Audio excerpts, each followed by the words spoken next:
You got the feeling that's of the dream. How you down tonight?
Hello, everybody.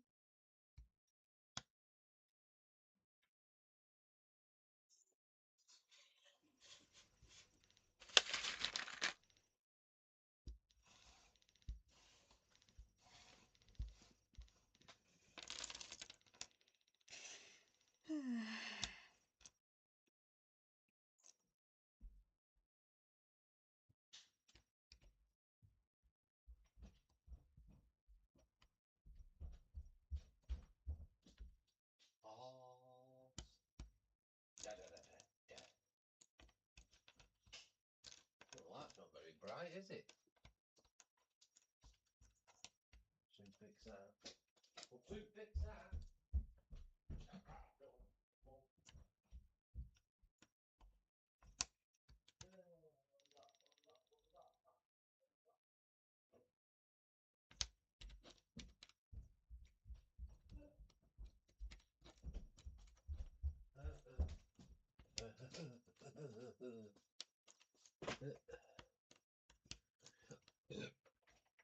Excuse me.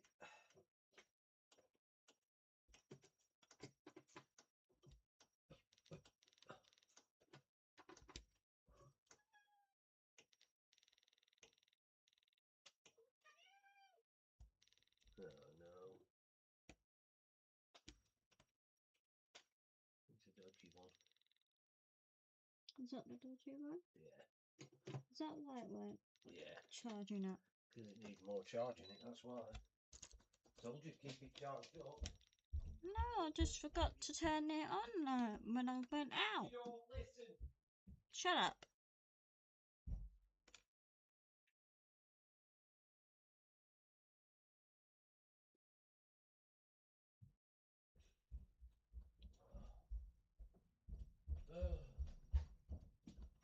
Try again. I'm gonna go dark. It's not there.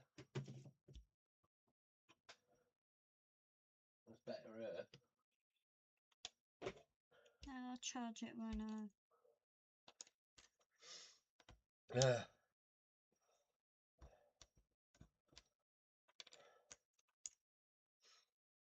Right.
Yes.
That's church.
What's the matter, Smudge?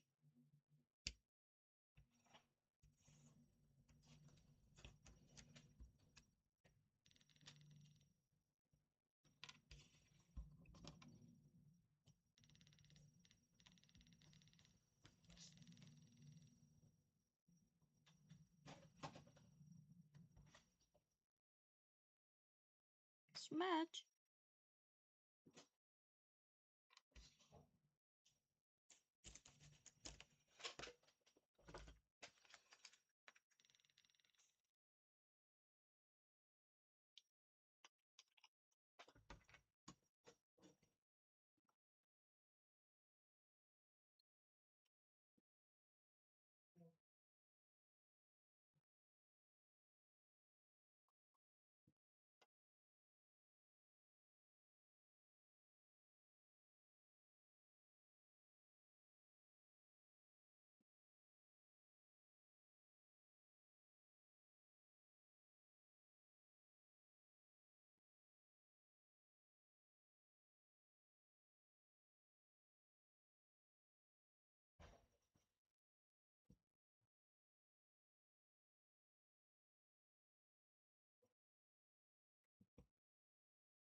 Next on Unsolved Mysteries. A young widow, the charismatic leader of an outlaw biker gang. Did she willingly join him as he fled charges of murder, or was she abducted? A frightening case of arson becomes murder when a fire and explosion take the lives of 6 brave firefighters. In Maine, 4 young men tell of a horrifying story of alien abduction. She was 24 years old, blonde, pretty, and Olympic hopeful. Could her husband have masterminded Amy Bechtel's disappearance? Murder, missing persons, wanted fugitives, and the paranormal. I'm Dennis Farina, and this is Unsolved Mysteries.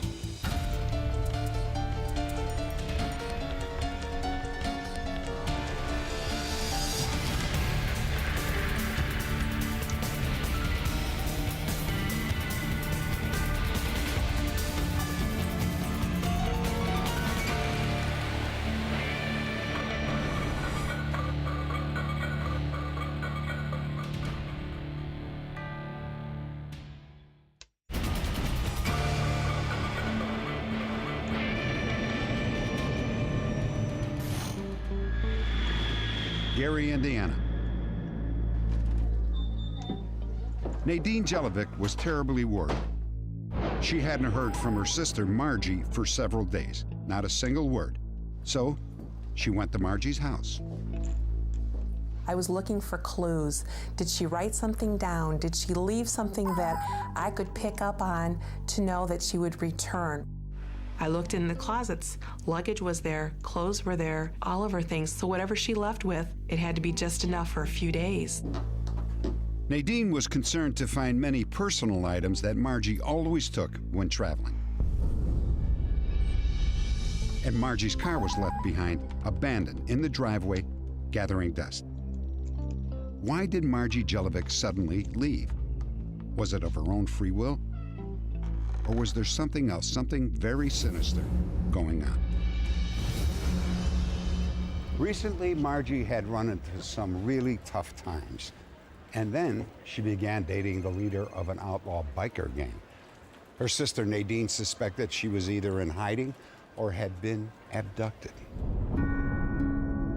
6 months earlier, Margie's life seemed ideal. She was a happy newlywed, planning for a bright future with her husband Nasser in Detroit. But just 6 months after their wedding, he was killed in a traffic accident. Margie was shattered. She decided to move back to Gary, Indiana. It was really, really hard on her. She spent a lot of time crying and trying to decide what to do. She insisted to come back and help my mom with the business. Margie immersed herself in her new job. She managed the night shift at the tavern owned by her mother. There, she first encountered a biker named Randy Yeager. What's your name? I haven't seen you here before. My name's Margie. Margie, how do you do? My name's Randy. Randy, nice to meet you. Randy was a high-ranking member of a notorious biker gang, the Outlaws. He possessed an outgoing, scruffy charm and an air of danger which was attractive to the young widow. I think that he complimented her in ways that she needed to be complimented, and she needed perhaps those accolades that made her feel good, and he knew how to say the right things to charm her, and she in turn was charmed by him. Well, you should hook up with us sometime. I mean, meet a lot of new people, go out, have a good time. Maybe. Randy's charisma, however, covered up a darker side. Margie had no idea that he was an ex-convict with a long criminal record. He and other members of the Outlaws were under investigation for racketeering, drug dealing, and murder. Two of the Outlaw members murdered this old couple because they had a lot of money inside their house and actually stabbed them with a screwdriver through the throat. I mean, these are bad people that do that. Soon after they met, Margie began dating Yeager. Margie was a good girl, for lack of a better term, who seems to have taken a walk on a wild side. This is uncharacteristic from what I've learned of her. Her family is not sure if or when Margie found out about Yeager's criminal past. The only thing they know for sure is that she began to change. She became extremely distant. How about I make some coffee? No, I gotta go. You sure? She became distant with me and my children and distant with the customers. And I don't know whether she was told to be distant and not to speak, or she just totally started to remove herself from society. 3 months later, Margie left with Yeager on a trip to Las Vegas.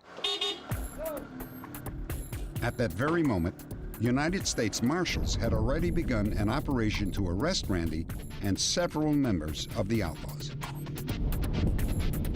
17 members of the Outlaws were indicted for a Midwest crime spree that included bombings, robberies, and 6 murders. I saw the pictures and I said, oh my God, my daughter went with that man, you know? Oh my God, what's going to happen to her now? Meanwhile, 1,500 miles away in Nevada, federal agents traced Yeager to Las Vegas. But it was too late. He and Margie had apparently fled the city. The first thing I could think of was he going to hurt her?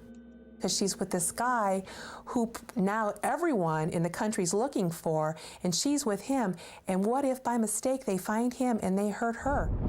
2 weeks passed. Then Margie returned to Gary, safe but shaken. Her family was relieved, but Margie remained distant. Is everything all right? Yeah, everything's fine. Do you want to talk? No, I don't want to talk. She felt that they would try and find him through her.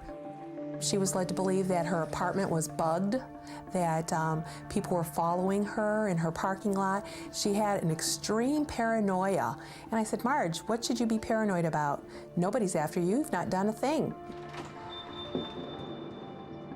3 months after her return, Margie disappeared again. At first, it just seemed like that she had run off and joined Yeager wherever he was at. But upon investigation, we found out that she had taken none of her clothes, her car, or anything else. It just seemed that she was gone. We're really not sure what happened there. It's been several years since Margie disappeared. Her family believes that even if she is with Yeager, that she is no longer his girlfriend, but his victim. I feel that he is holding her back and he won't let her communicate to her family. And at this point, he's brainwashed her. Because this is so out of character for Margie not to make a phone call to us. Hello? Over the years, several mysterious phone calls have been made to the tavern during the mornings. The caller never speaks and only after a long pause hangs up. For her family, these calls offer the slender hope that they will one day see Margie again. I want Margie. I want her to come home. Whatever she did, but come home. My heart and my door is always open for her. I'm waiting for her. Update. There are new developments in this case. Here's one of our staff with details. Randy Yeager and Margie Jelovic were discovered living together in a Mexican beach town called Rosarita. When Mexican authorities arrested Yeager and found him in possession of a gun, Margie fled in their car, leading police on a high-speed chase. She lost control of her car, flipped it 3 times, and was found dead beside her vehicle. Coming up, it seemed a routine call. 2 small blazes at a construction site. But then, and later, the legendary Allagash UFO incident.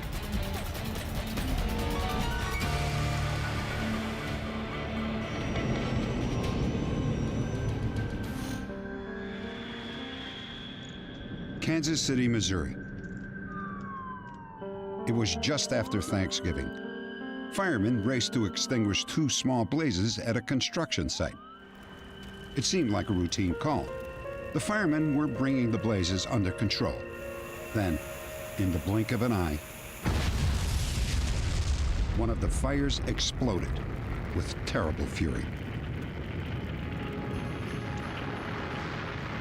He could have retired several years ago, but he loved it so much that he just stayed. He wasn't even supposed to have been working.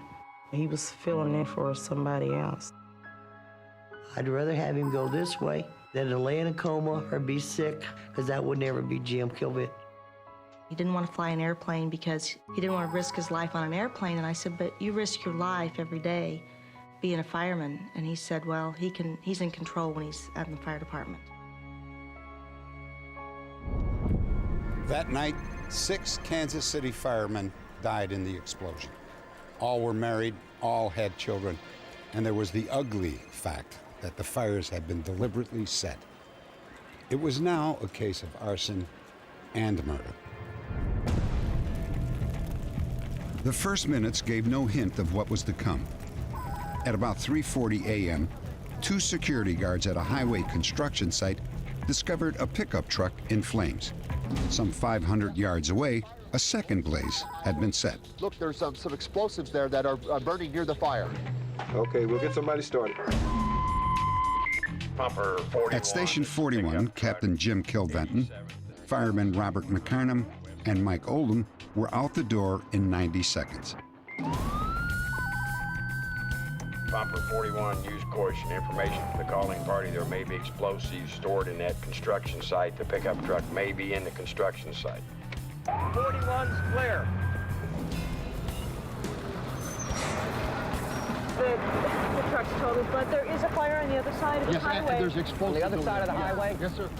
The 2 fires were 500 yards apart and had been set almost simultaneously. Captain Kilventon and his crew soon had the truck blaze under control.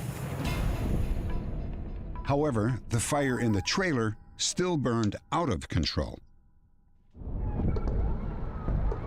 Within minutes, Captain Gerald Halloran and his crew from Station 30 joined Kilventon. Jim, what we got? Well, Gerald, looks like we've... Captain Halloran was told that the explosives at the construction site were safely stored in fireproof bunkers. Just the fact that the bunker was there, in fact, there was 2 bunkers there, led that captain to believe that's where the explosives was, and this trailer was just a regular, normal construction trailer with tools and equipment in it. And therefore, there was no danger that he was going to put that fire out and they'd be done for the night. With the truck fire contained, both fire crews began tackling the burning storage trailer. At 4:08 a.m., the battalion chief pulled into the construction site. We understand there's some explosives here in a bunker. We think that there's some in the trailers over there as well. Trailers that are on fire? Yeah.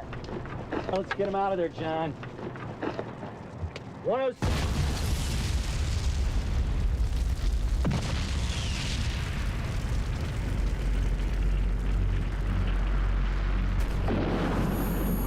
It was just the loudest noise I'd ever heard. It just kind of went through you. It was just so loud. I can't describe it. I'm serious. It was just incredible. And we live about 12 miles away from where the explosion was.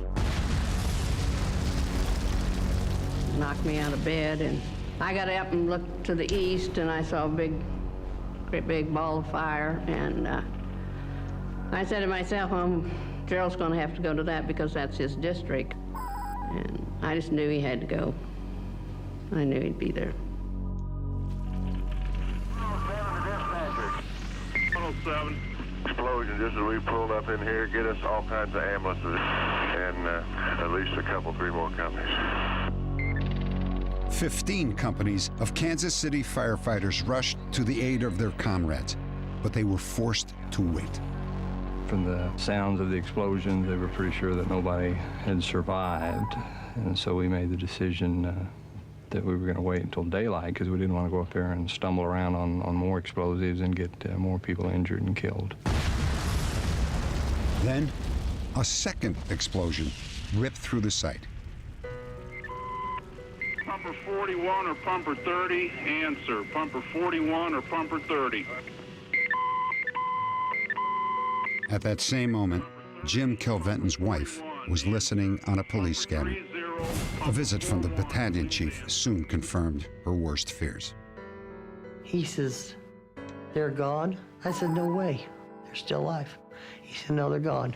His captain came to the door, and when he came in, and I said, don't tell me it isn't true. And I just started crying.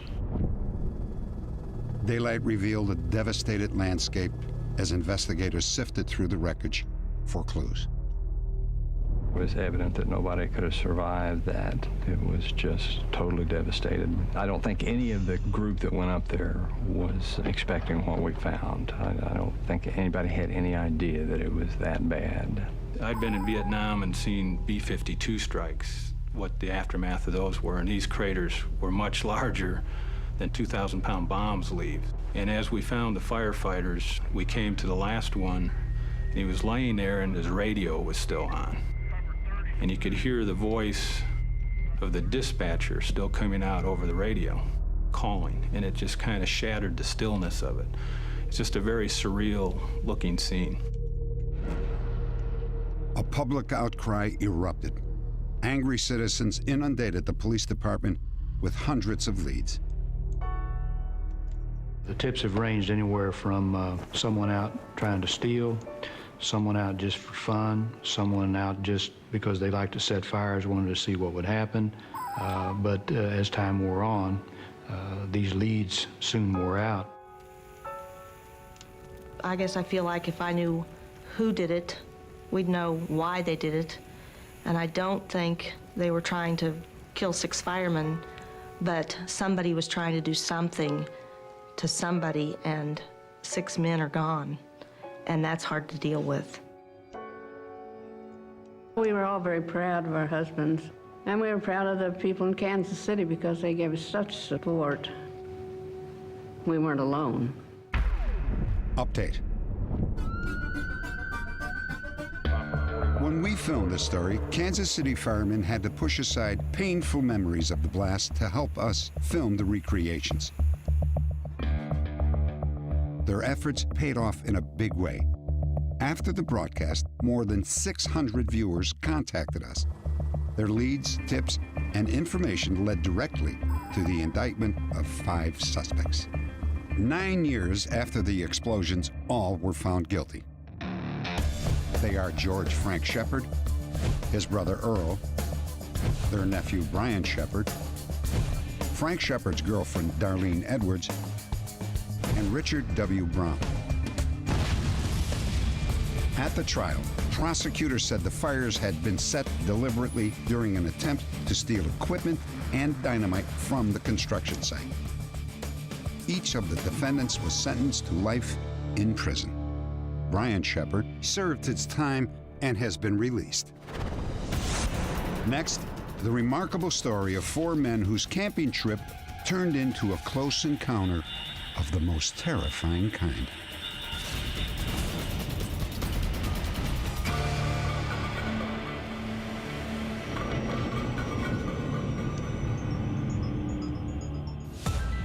In our next story, 4 men describe terrifying events that happened while they were camping in the Maine wilderness. They claim that they were abducted by aliens. They've been polygraphed, hypnotized, and ridiculed, but their stories never change.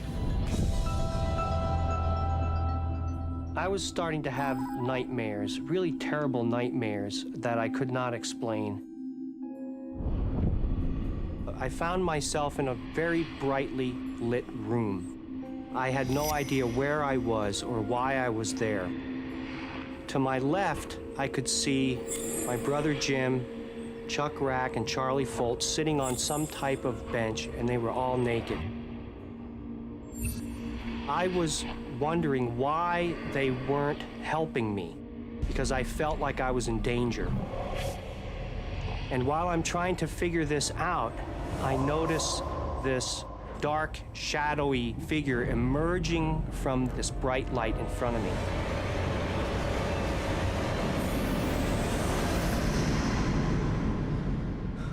I would wake up sweating and breathing heavily and just in a state of terror and shock. For years, Jack Weiner told no one about the nightmares except his wife, Mary. Then Jack's twin brother, Jim, confessed that he, too, was being haunted by exactly the same disturbing nightmares.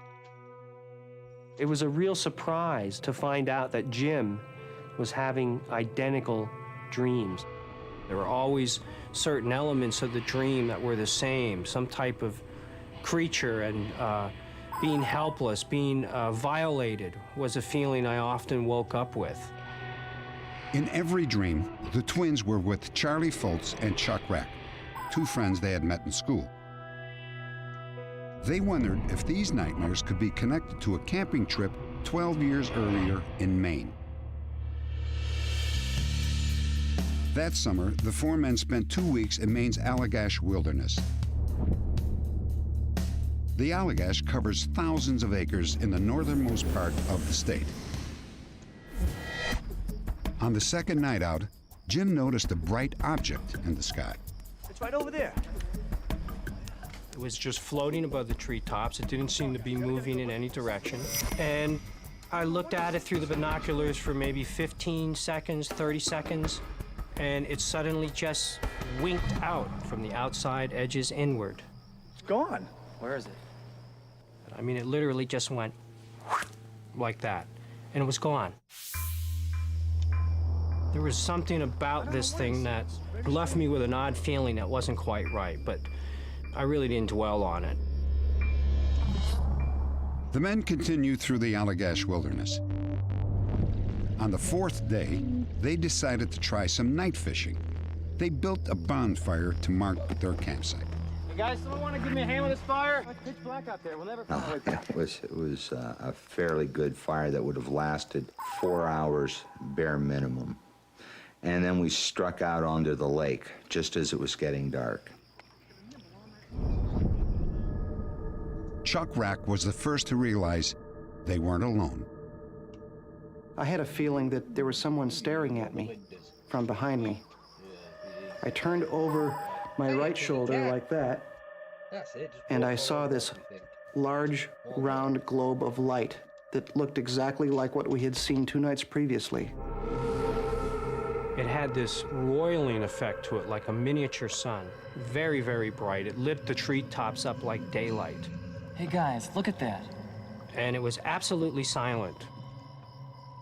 After looking at it for what seemed like several moments, we decided to signal this thing. And that's when Charlie picked up the flashlight and squeezed off a message, SOS.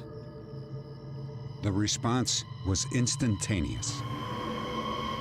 When the light started coming toward us, my curiosity was satisfied. I just dropped the flashlight. The only thought in my mind was to get to shore. I never looked back.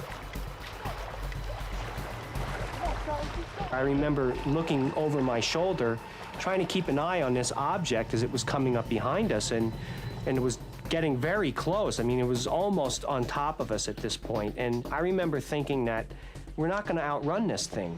Oh, let's go, Charlie. Come on, keep paddling. Let's go, let's get to shore. Come on.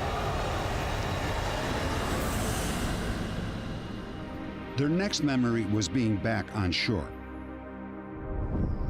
just staring up at the bright object. I remember thinking, my God, I could pick up a stone and bounce it off the side of this thing. That's how close it was. And then all of a sudden, it just streaked away. Very, very fast, and within a few seconds, it was like a star, just another light in the sky. I remember stepping out of the canoe and going up to the campsite, and I remember there was no panic. People seemed to be very relaxed. You guys, what do you want to do about this fire? It's out. All four men agree they were out on the lake for less than 20 minutes. The huge bonfire should have burned for hours. And yet, inexplicably, only coals remained. The unusual thing is that we didn't stay up for hours and discuss this thing, which is what you would think, four young guys on a camping trip would do. And we just seemed very fatigued, and we just wanted to go to bed. The next morning, we got up and got our camp together and paddled to the next campsite. The men spent another 10 days in the Allagash wilderness, but never again saw the bizarre light. As the years went by, they told friends and families about the UFO sighting, but no one really believed them. The men hardly believed it themselves. Then the nightmares began for Jim and Jack Weiner. Hi, Ray. Hi, Jim. Finally, Jim contacted UFO researcher Ray Fowler for help. Fowler suggested the Allagash Four undergo hypnosis with a trained hypnotherapist to recover details of the sighting. One by one, they underwent hypnosis.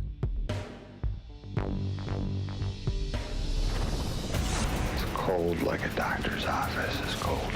When we return, the chilling details of those sessions. I don't like these things. I don't care where they come from. They shouldn't be doing this to people.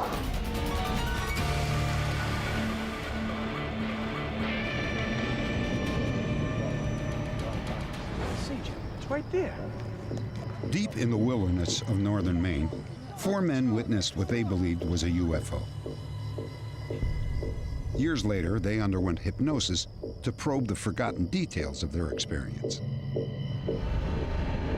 Under hypnosis, each of the men experienced terrifying repressed memories, memories of being abducted.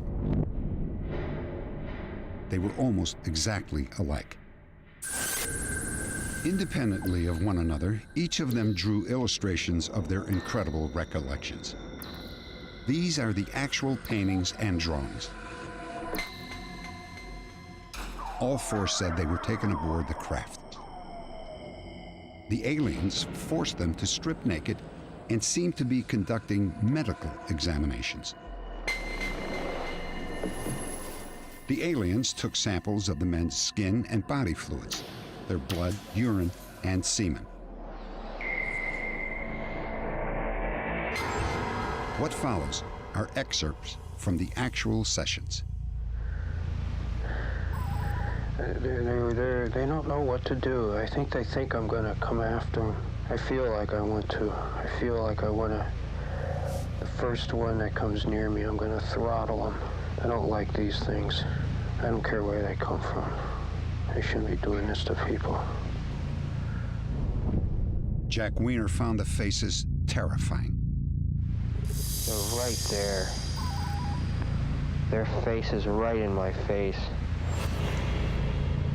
I don't know why. I don't want to know. I don't want to know what they want. They're saying things in my head. They're saying, don't be afraid. They say, do what we say. Just do what we say. Charlie Foltz was the next to be examined. It's cold like a doctor's office is cold. They put the panel over your chest, and then they scrape your arms, your chest, your legs and thighs. We shouldn't be here. just keep thinking I want to be back in the canoe. Chuck Rack could actually see what the aliens were doing to Charlie. See some sort of device on him. They've got it looks like a silvery, like it's got curves on it. It's almost like it sucks something. He's got his head tipped way back.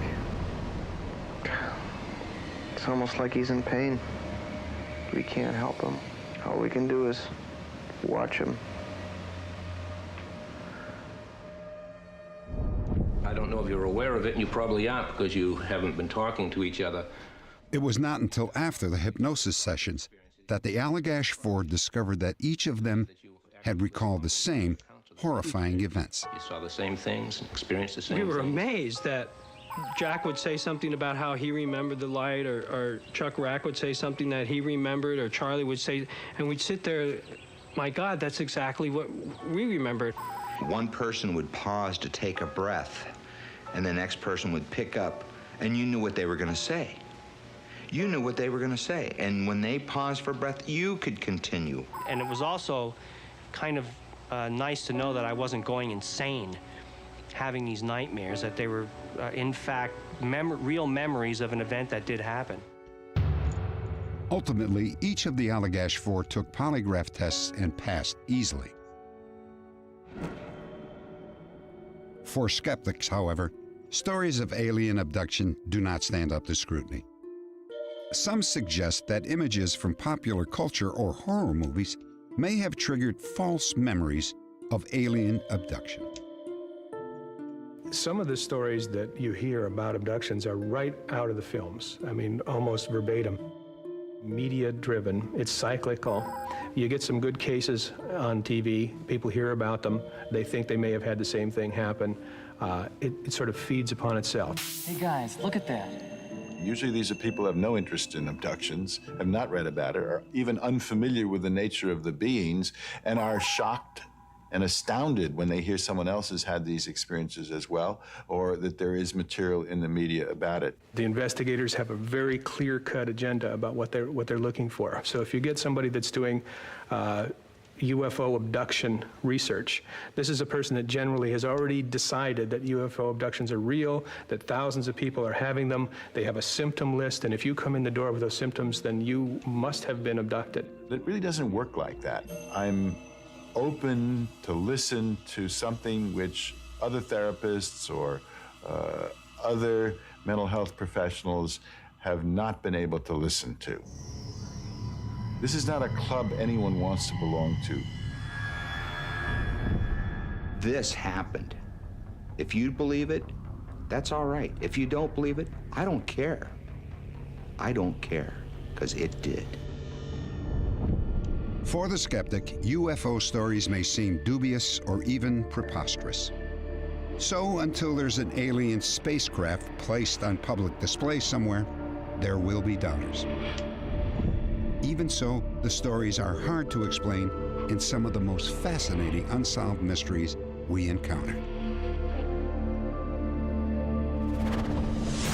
Coming up, in Wyoming, a marathon runner mysteriously disappears.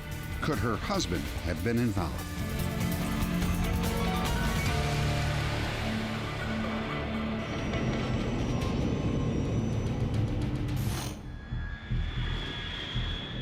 Lander, Wyoming. Her name is Amy Bechtel.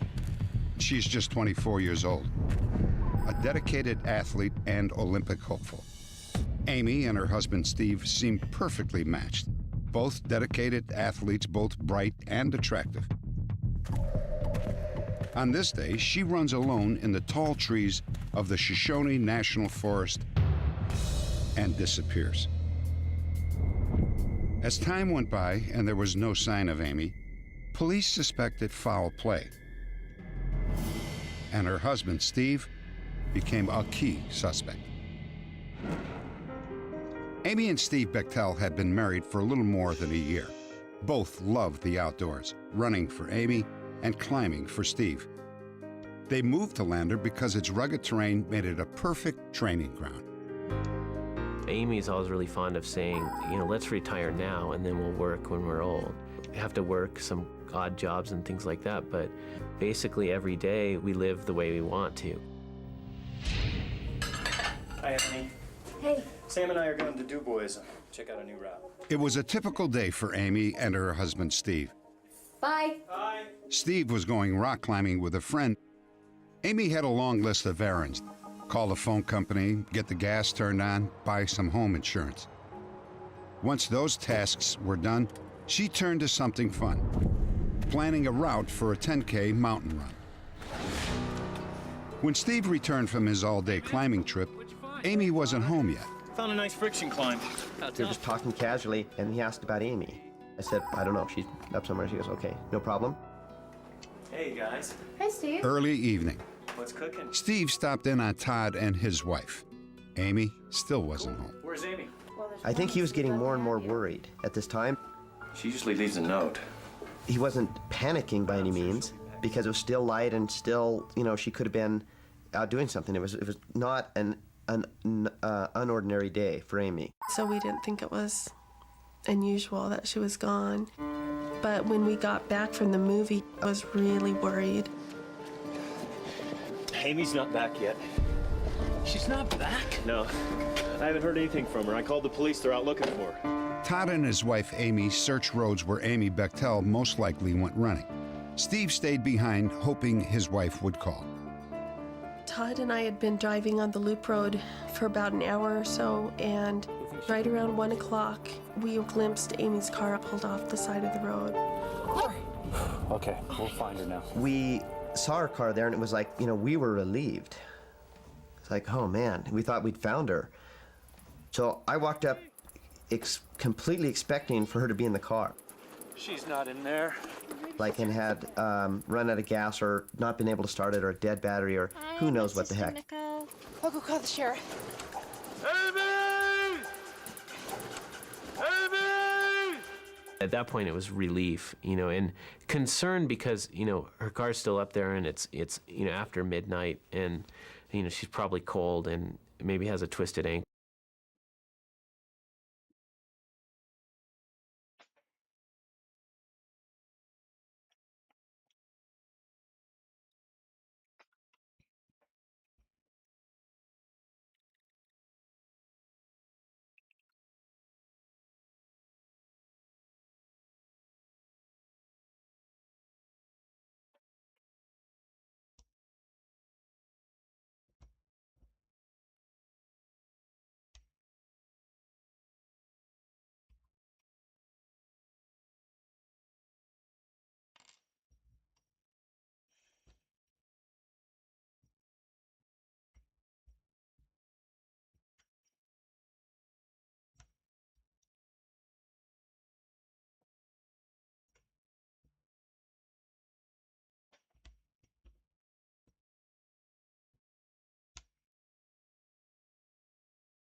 How what? Because it's warming up.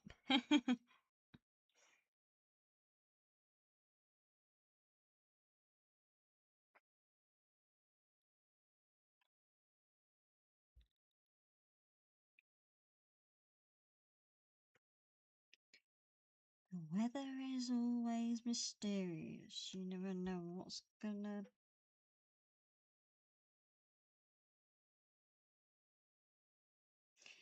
be round that corner.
Aha.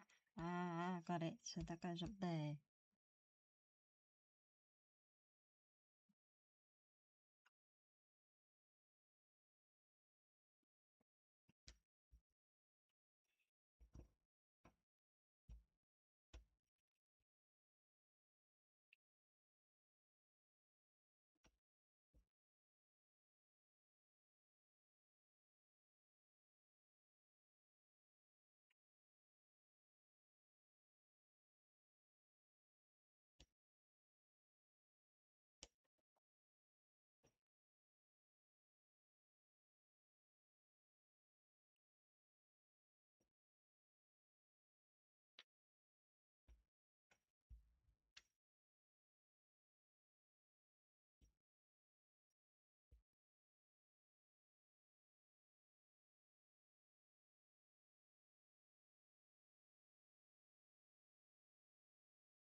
Too many windows.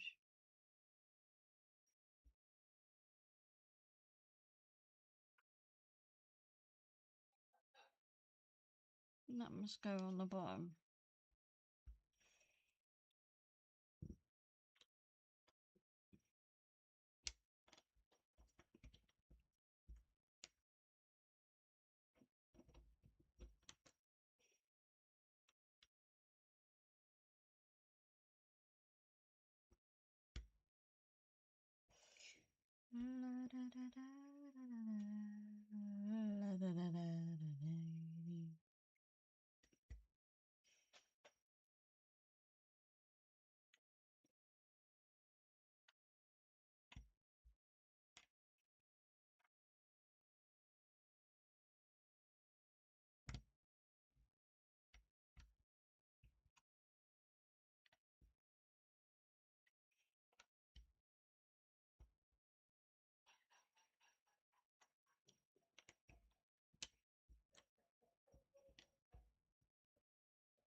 Yeah, it always happens when we have snow here.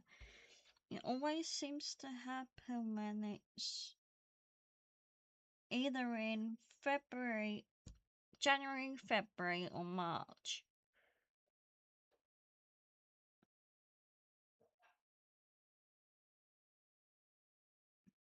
Never on Christmas. And it's like, that's probably why it doesn't really feel like Christmas, because it's never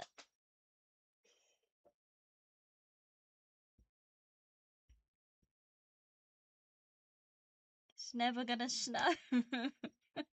You can't play drizzle balls, can you?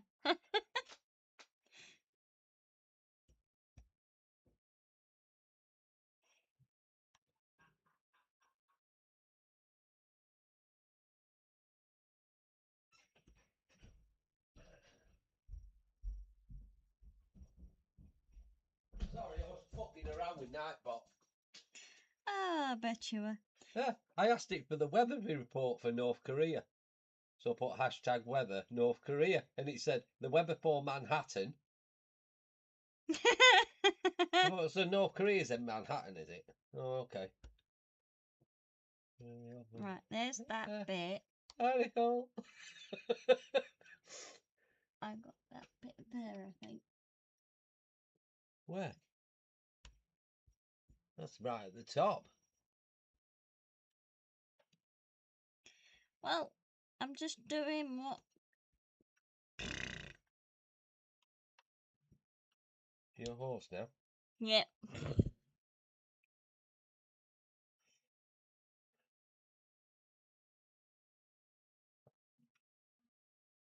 That's backwards. Yeah. Oh yeah, it was just stupid. I went hashtag weather, not hashtag weather, exclamation mark weather, North Korea. And it went, the weather for Manhattan is. I was like, North Korea ain't fucking Manhattan, Nightbot. Fucking shit, man. Nightbot on chat. Yeah. Fucking with it. As you do. Excuse me.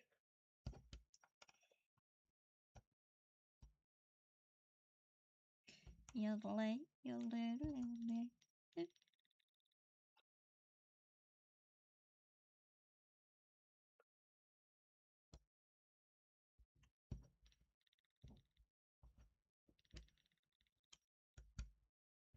Yeah, that's it.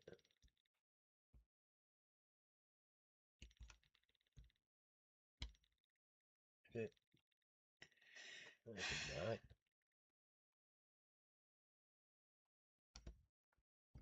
Right.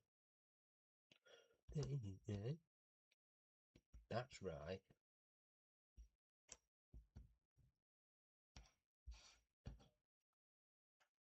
There you go. So you've got a gate. Yeah, that's your gate, and then that fence and that fence. That's your gate.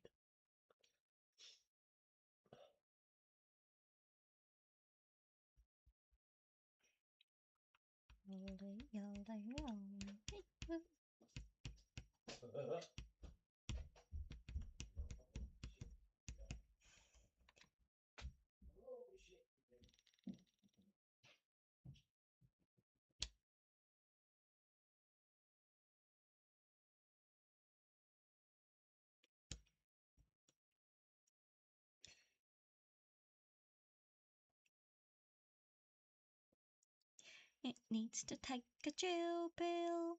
We're already in winter, not rain.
I think that'll do.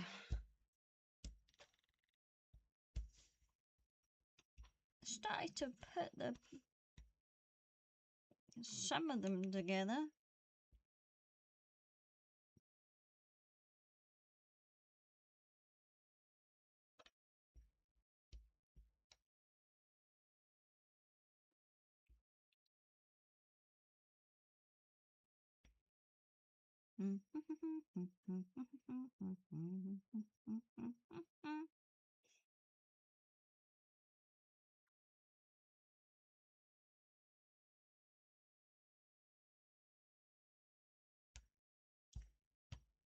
Right, so I'm gonna call it now.